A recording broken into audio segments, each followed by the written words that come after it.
away from here. It's only like 5 to 10 minute walk. So if you live in West Campus, yeah, for me it's like 5 minutes. If you're slower, probably 10 to 15, but it's still pretty close to campus. And yeah, I lived there in my freshman year, and I basically passed through this place every day to class. And so if you live there, it's still pretty convenient to get to class. And if you look over there, that's the media hall. It's for the performing arts, and this is where most of the dance performance or the orchestra performance take place. And over there's the Gerbening Hall. Gerbening Hall is the administration hall building, and this is where our president lives. And we usually like to say that we don't usually go inside the Gerbening Hall unless we did something really good or really bad. And I've only been there for once, and I won't really tell you why. But I'll keep it a secret, yeah. Over there, this is the Cicero Library, and yeah, this is the oldest library on campus. There's 14 libraries in total, and yeah, this is the oldest one. And it's the home to the world's largest book, the Bhutan book. And it's also the home to our Harry Potter reading room, and it's really pretty. We'll pass through it later. You can see it on the second floor, all those colorful windows. And yeah, it's a perfect study spot.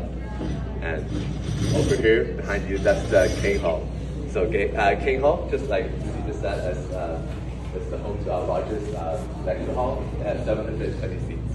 And this is where you take most of your intro classes. I took most of my intro to biology and like communications here. And these classes are usually bigger, but once again, there's a lot of group sections, which is usually in smaller groups. So it's a mixture of both large classes and small classes. And last but not least, you can see the old undergraduate library over there. It's another library, and it's mainly for undergraduate teaching and technology. And this is one of my favorite late night study spots because it's open till pretty late every night, especially before finals week. It closes around midnight, and a lot of students go study there. There's a lot of private study room where you can get your own study spots, or you can also use the computers in there. And speaking about the late night study spots, it's a good time to mention the safety on campus because Seattle gets really dark early, especially during winter. It's like 4:30ish. So our school emphasizes a lot on the safety of students, and there's a lot of resources to ensure these students' safety. First of all, we have the Husky Night Walk. It's affiliated with the UW PD, and it's basically a uniformed office guard escort around buildings. So you can just call a number, and then there will be a police officer or uniformed guard that will help you walk you to the place you want to go every night. Yeah. The second one is called the Husky Night Ride, and it's basically shuttle services that picks you up in certain places and will drop you off in some of the campus residential halls.